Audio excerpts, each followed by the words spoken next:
Le but de cette vidéo est de voir comment une médiation fonctionne. Donc un conflit émerge entre deux personnes qui partagent une relation professionnelle ou personnelle. Les conversations deviennent impossibles. Chacun se retranche. L'un des deux va reconnaître que le problème s'aggrave et va donc contacter un médiateur professionnel formé, neutre, accrédité ou bien un conseiller en gestion des conflits. Et il va expliquer la situation sans dramatiser. Le médiateur va écouter et généralement il va proposer un diagnostic approfondi pour évaluer la pertinence de la médiation. Le médiateur et cette personne prennent donc rendez-vous pour un entretien individuel et confidentiel. Généralement, pendant ce rendez-vous, le médiateur va faire un diagnostic détaillé du conflit afin de décider quelles sont les meilleures options pour les deux personnes pour conduire et trouver une solution. Alors, généralement, on va explorer les faits objectifs, les positions affichées, les besoins sous-jacents, les enjeux implicites, les ressources relationnelles, les conséquences du statu quo et bien d'autres éléments encore. Et ainsi, le conseiller en gestion des conflits ou le médiateur va déterminer si la médiation est pertinente. Alors, quand on parle de conflit, la première question n'est pas qui a tort, en fait, mais dans quel cadre on se situe. Le pénal concerne une atteinte à la loi. Là, l'État intervient. Il n'y a pas de choix. Il faut trancher la faute. Le civil, lui, concerne un différend entre personnes ou entre organisations. Et ici, une solution peut être cherchée. Et puis, il y a des situations qui ne sont ni pénales ni civiles. C'est les tensions humaines, relationnelles, organisationnelles, qui n'entrent pas, en fait, dans le cadre du droit. Et c'est là que la médiation et la gestion de conflits, en fait, prennent tout leur sens. Et donc là, en fait, ce qu'il est important de distinguer, c'est en fait déjà quand on parle de médiation. Si vous entendez parler donc de médiation pénale, hein, c'est ce qu'on rapproche en fait avec la justice restaurative. Là, on est dans le domaine pénal et ça n'est pas du tout le sujet de cette présentation. Donc ça, c'est important de le signaler. Les médiations ou la médiation dont on va parler, en fait, c'est soit une médiation judiciaire, soit une médiation conventionnelle. Hein. Quand on décrit bien évidemment le processus, ce sont deux processus qui peuvent se ressembler. Bien évidemment, la médiation judiciaire, elle a été proposée ou ordonnée par le juge, c'est-à-dire qu'il y a une procédure judiciaire qui a été engagée. La médiation conventionnelle, c'est à l'initiative des parties. Et en fait, là, il n'y a pas de suivi en fait particulier d'un juge, si ce n'est éventuellement si on souhaite faire une homologation en fait à la fin de l'accord. Donc concernant l'imbroglio des conflits, en fait dans la réalité, les conflits sont rarement uniquement dans le domaine civil ou hors cadre civil. Un même conflit, en fait, il peut être à la fois juridique et, on pourrait dire, humain.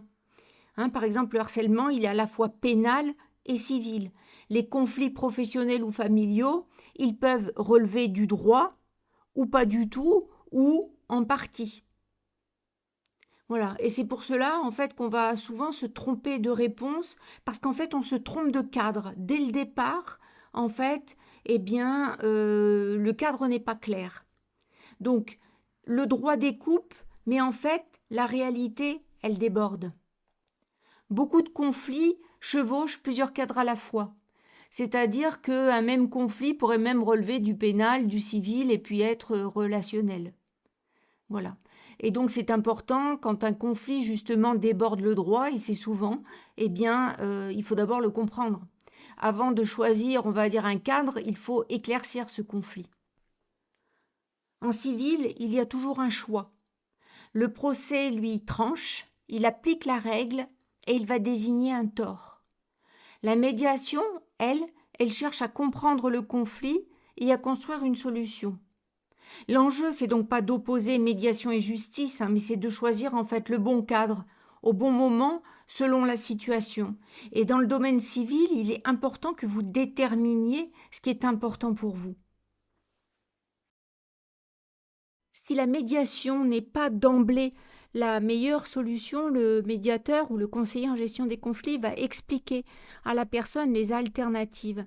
C'est-à-dire que pour les enjeux du champ légal, tout ce qui concerne la propriété, l'argent, les contrats, la succession, la responsabilité civile et pénale, les droits conjugaux, la garde d'enfants, le statut professionnel et bien d'autres choses encore, en fait, il peut être judicieux de consulter un avocat, un juriste, un notaire ou un expert comptable, car il existe des options pour arriver finalement à une solution.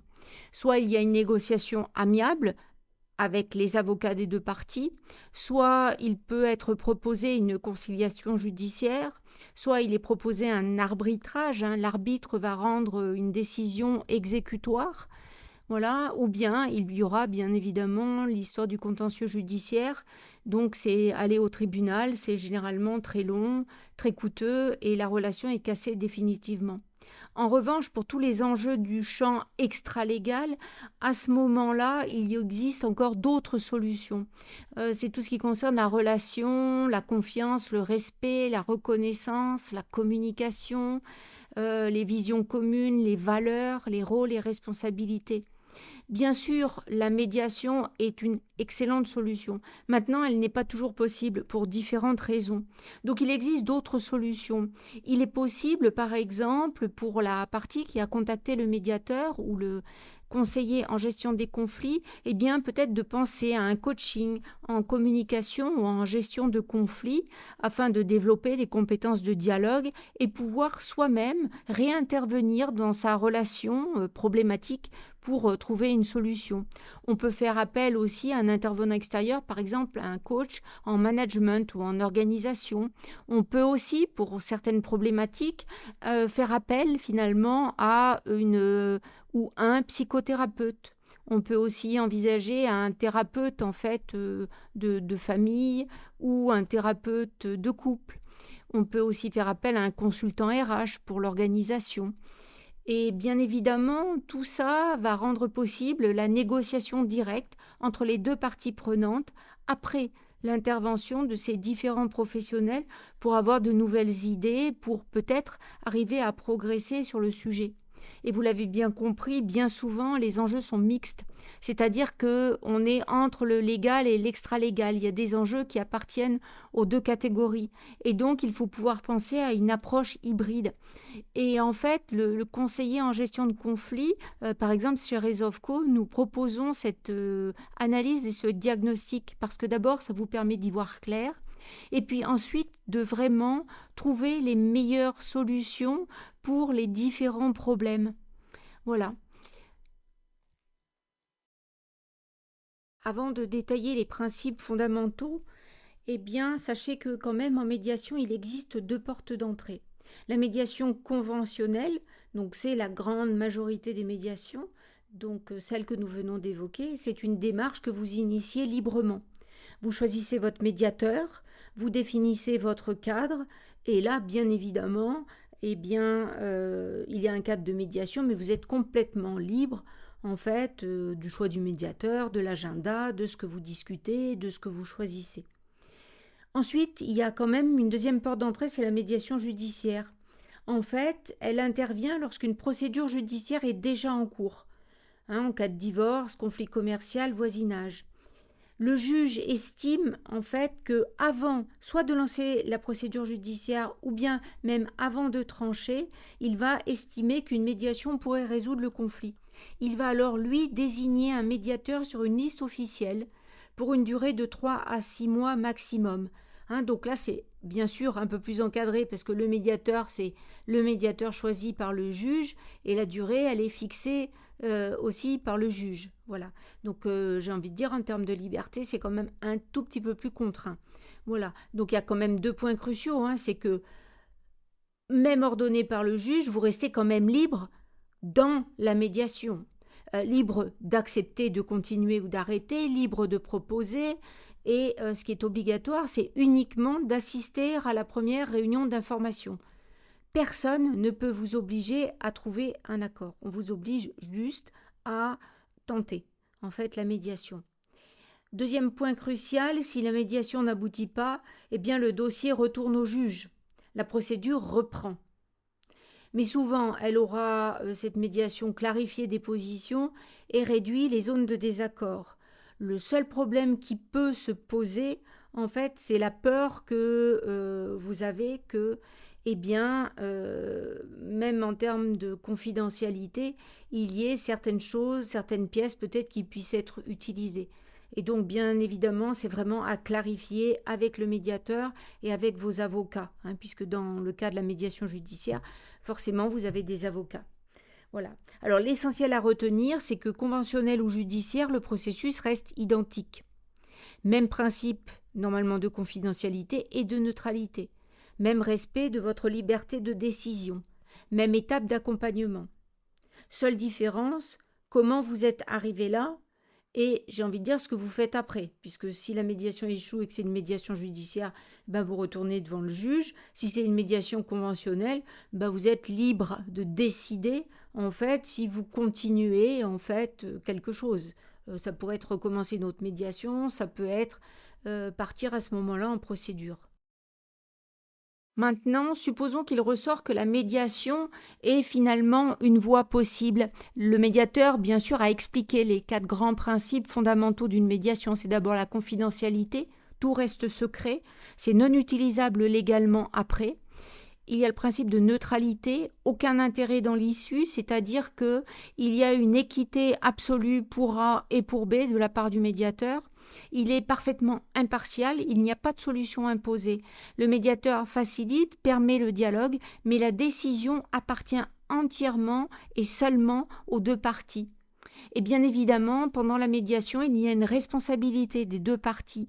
C'est-à-dire que les 2 parties restent parfaitement maîtres et elles ont la possibilité de sortir ou d'arrêter la médiation à tout moment. Et déjà, pour la première partie qui a consulté le médiateur, elle peut bien évidemment, même si la médiation lui est conseillée, changer de médiateur. N'oubliez pas qu'un médiateur, eh bien, il y a plusieurs critères de choix. Tout d'abord, il est obligatoire d'avoir une formation certifiée. On ne s'improvise pas médiateur. Il faut au minimum 200 heures de formation, une supervision et bien évidemment, il faut avoir la possibilité de pratiquer la médiation. Ensuite, il faut forcément une expérience dans le domaine du conflit, car être au cœur du conflit, eh bien, c'est souvent une épreuve difficile. Ensuite, il faut être formé aux approches adaptées. Ensuite, il faut une confiance, je dirais intuitive, et être en mesure d'avoir une écoute active profonde, une écoute en fait réellement authentique. Alors supposons que la première personne, en fait, elle dise oui, comment ça se passe après? Eh bien, c'est le médiateur qui va contacter en fait l'autre partie directement, bien sûr, sans révéler de détails. Il va juste expliquer à l'autre partie quels sont les principes de médiation, quels sont généralement les objectifs qui sont visés pendant cette médiation. Et bien évidemment, l'autre partie a tout loisir de poser toutes les questions en fait qu'elle souhaite. Et elle va pouvoir, elle aussi, librement décider si oui ou non elle accepte la médiation. Beaucoup, en fait, de conflits, finalement, peuvent se résoudre grâce à une médiation, car l'autre partie, bien, elle va souvent accepter, car la situation s'est dégradée aussi pour elle. Alors, qu'est-ce qui se passe? Si les 2 parties sont d'accord pour commencer une médiation, le médiateur envoie une convention de médiation qui va lister l'objet de la médiation, les principes de confidentialité par exemple, la durée estimée, les frais partagés, la possibilité de sortir à tout moment de la médiation, l'engagement de bonne foi, etc. Donc chacune des parties finalement va relire, poser des questions, puis signer la convention de médiation et alors seulement la médiation est officiellement engagée. Alors bien sûr, il y a toujours la possibilité que la deuxième partie n'accepte pas la médiation. Et donc, en fait, il y a encore toutes les possibilités que j'avais citées tout à l'heure, où il est possible pour vous, qui êtes dite la première partie, de pouvoir finalement trouver des solutions. Et c'est des solutions, bien évidemment, que vous allez pouvoir travailler vous-même et peut-être résoudre finalement par vous-même le conflit qui vous oppose en fait à l'autre. Cette fois, le médiateur, effectivement, n'intervient pas. En revanche, si votre conseiller en gestion de conflit, ou même si votre médiateur accepte d'avoir un rôle finalement, par exemple de coaching, s'il en a les compétences, eh bien c'est tout à fait possible de continuer à travailler sur votre conflit, eh bien finalement uniquement avec le conseiller ou le coach. Voilà. Mais là, pour l'instant, le but de cette vidéo est d'expliquer la médiation. Donc, nous allons continuer ce parcours de médiation. Donc, une fois que les deux parties ont signé leur convention de médiation, eh bien, le médiateur va organiser des entretiens individuels confidentiels avec chacune des parties. Voilà. Donc, le même temps est consacré à l'un et à l'autre. Ces temps-là sont parfaitement confidentiels et ça permet de préparer finalement eh bien, les réunions qui vont suivre, des réunions qui vont être cette fois avec les deux parties. Et comme nous l'avons dit précédemment, eh bien, généralement sur une médiation facilitative ou une médiation conventionnelle ou une médiation donc judiciaire, eh bien, généralement, on prévoit un seul entretien individuel avec chacune des parties. Dans certaines situations, on peut en prévoir deux. Et puis, bien évidemment, suivant la nature du conflit, suivant ce qu'il a été décidé par les deux parties, il est tout à fait possible d'envisager plus d'entretien individuel avec chacune des parties avant d'aller en fait dans une réunion plénière. Donc vous l'avez compris, l'étape suivante c'est quoi? Eh bien c'est les réunions plénières, c'est-à-dire les réunions en groupe. Les deux parties se rencontrent ensemble avec le médiateur comme facilitateur. Bien évidemment, le médiateur va vous permettre de conduire ce processus de médiation en toute sécurité. Et donc, il y a certaines règles de base. Donc, souvent, dans l'approche facilitative, c'est parler l'un après l'autre, pas d'interruption, pas d'insulte ou de mépris, une honnêteté, en fait, complète. Le but, en fait, c'est d'être le plus transparent possible, car c'est ça qui vous permettra de déboucher, finalement, sur une relation équilibrée. Voilà, et puis c'est arriver à reconnaître sa responsabilité chacun pour arriver finalement à trouver des solutions qui peuvent satisfaire les deux. Donc généralement le médiateur va demander à une partie d'expliquer ce qui s'est passé, comment ça l'a affecté. Voilà, et puis il va pouvoir, le médiateur, être en soutien s'il y a des difficultés pour s'exprimer. Et le médiateur après va faire exactement pareil avec l'autre partie.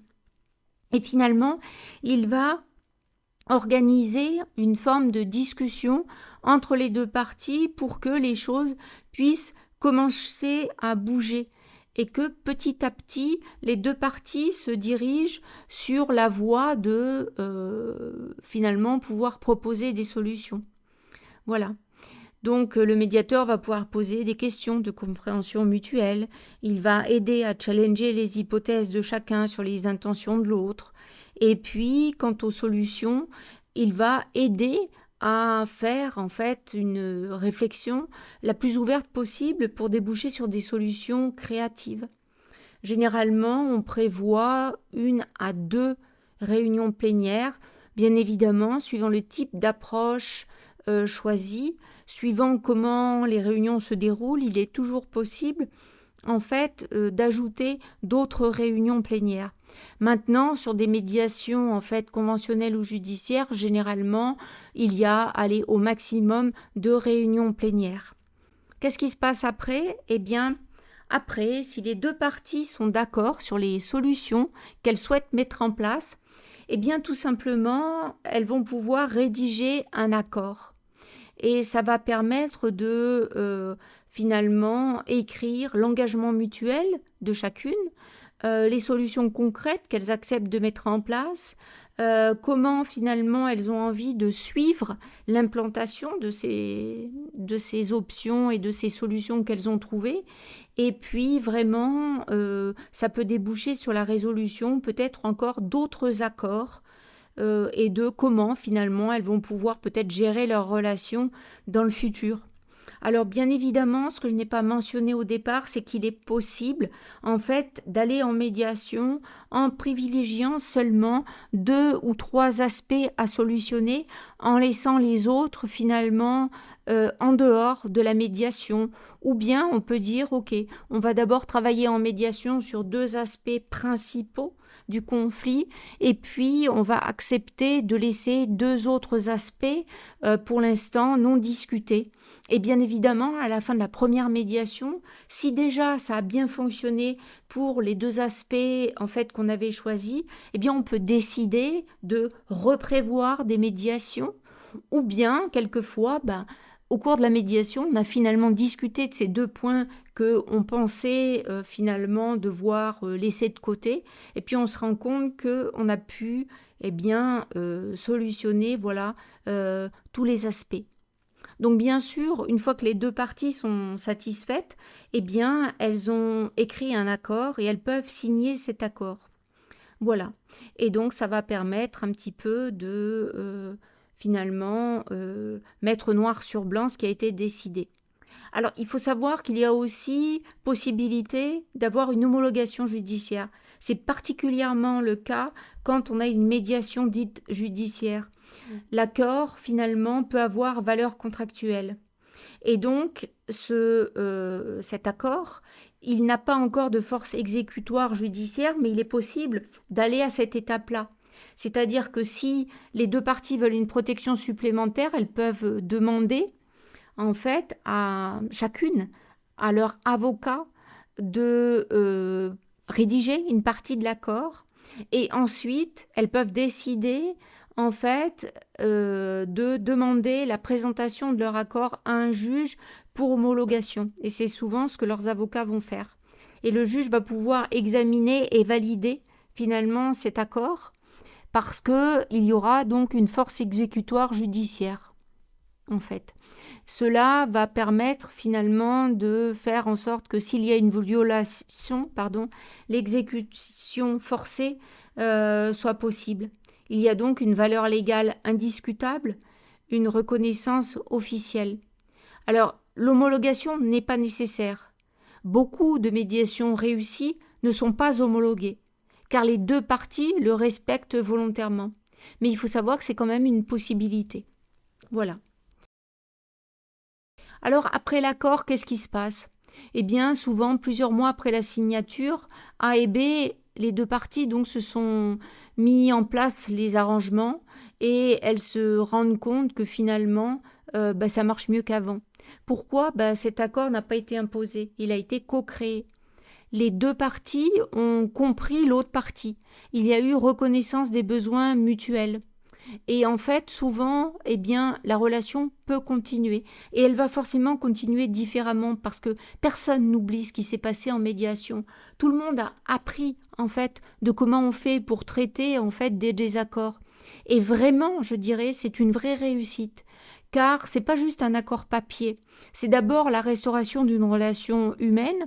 C'est 2 personnes qui se comprennent, en fait, et qui se respectent à nouveau. Et surtout, c'est 2 personnes qui ont appris, en fait, à résoudre les désaccords.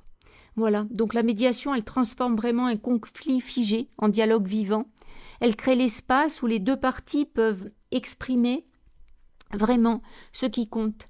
Et on découvre que souvent, on ne s'oppose pas. On a des priorités différentes qu'on peut respecter mutuellement. Et une fois que les 2 ont compris l'autre, l'accord qu'elles créent ensemble, elles le respectent. Parce que c'est leur accord, parce que c'est leur solution. Pour mieux comprendre, on peut voir le médiateur comme un guide de haute montagne. Il ne choisit pas la destination finale pour les randonneurs, mais il sécurise le sentier, s'assure que chacun peut avancer à son rythme et fournit les outils nécessaires pour que les marcheurs atteignent ensemble le sommet qu'ils ont eux-mêmes choisi. Bien sûr, si vous avez besoin d'abord d'un diagnostic sur votre situation de conflit, pour la débloquer vous-même grâce à des conseils ou du coaching en gestion de conflit. Donc, vous pouvez nous contacter. Et si votre situation elle est trop difficile pour que vous le fassiez vous-même, vous pouvez toujours nous interroger en fait sur la mise en place d'une médiation. Le mieux est de nous contacter, donc soit directement via notre site www.resolveco.fr ou bien vous pouvez encore en fait consulter notre blog, écouter nos podcasts, regarder notre chaîne YouTube si éventuellement il y a des solutions qui peuvent vous satisfaire ou bien nous contacter directement. Donc via le formulaire de contact sur le site www.resolveco.fr ou bien en nous contactant par téléphone au 06 23 81 31 64. Merci de nous avoir écoutés.